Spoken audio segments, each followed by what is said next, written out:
Assalamualaikum warahmatullahi wabarakatuh. Nama saya Mita Delani, kelas 1C, Prodi PGSD, mata kuliah MBS, dosen Sintayana Mohardini MPD. 7 sasaran manajemen berbasis sekolah.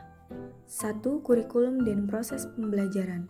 Kurikulum adalah perangkat mata pelajaran dan program pendidikan yang diberikan oleh suatu lembaga penyelenggara pendidikan yang berisi rancangan pelajaran yang akan diberikan kepada peserta pembelajaran dalam satu periode jenjang pendidikan.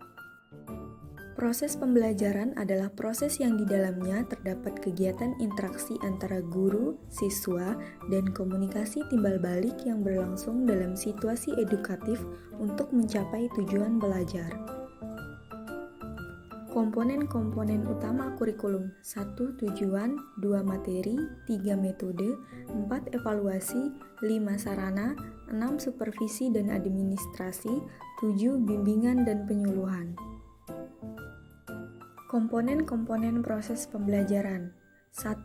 Guru, 2. Siswa, 3. Tujuan, 4. Metode, 5. Materi, 6. Alat pembelajaran atau media, 7. Evaluasi. 2. Pengelolaan peserta didik.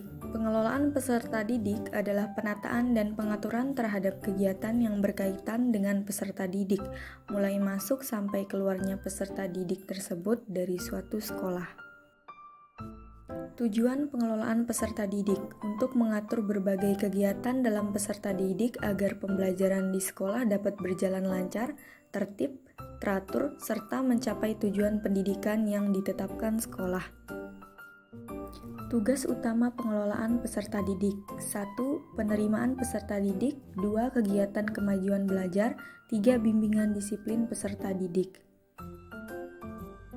3. Keuangan atau administrasi. Manajemen keuangan adalah manajemen terhadap fungsi-fungsi keuangan. Fungsinya adalah menggunakan dana dan mendapatkan dana.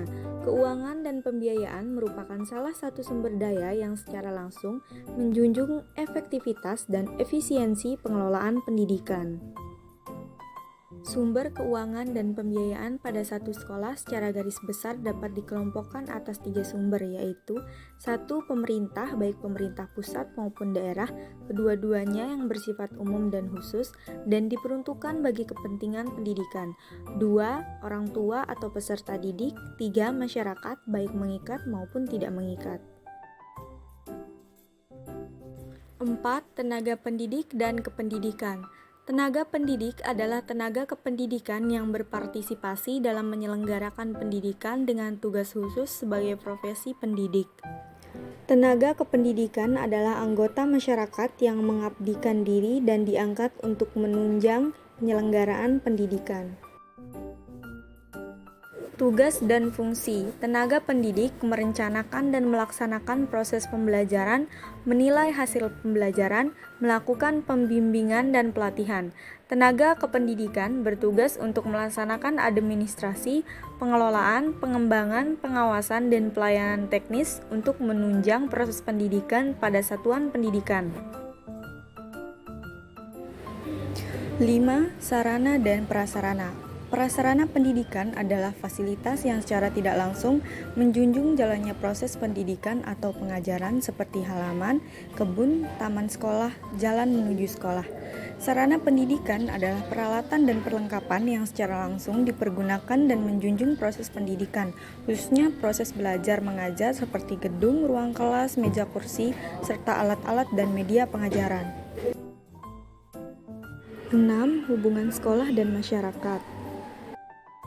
Hubungan sekolah dengan masyarakat pada hakikatnya merupakan suatu sarana yang sangat berperan penting dalam membina dan mengembangkan pertumbuhan pribadi peserta didik di sekolah.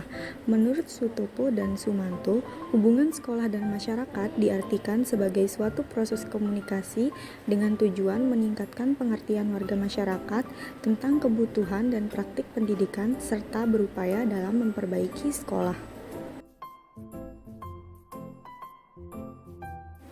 7. Budaya dan lingkungan sekolah. Budaya sekolah adalah sekumpulan nilai yang melandaskan perilaku, tradisi, kebiasaan keseharian, dan simbol-simbol yang dipraktikkan oleh kepala sekolah, guru, petugas administrasi, siswa, dan masyarakat sekitar sekolah. Lingkungan sekolah adalah kesatuan ruangan dalam lembaga pendidikan formal yang memberikan pengaruh pembentukan sikap dan pengembangan potensi peserta didik. Prinsip-prinsip budaya dan lingkungan sekolah. 1. Berfokus pada visi, misi, dan tujuan sekolah. 2. Penciptaan komunikasi formal dan informal. 3. Inovatif dan bersedia mengambil resiko. 4. Memiliki strategi yang jelas. 5. Berorientasi kinerja.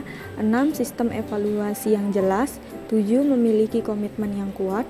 8. Keputusan berdasarkan konsensus. 9. Sistem imbalan yang jelas. 10. Evaluasi diri.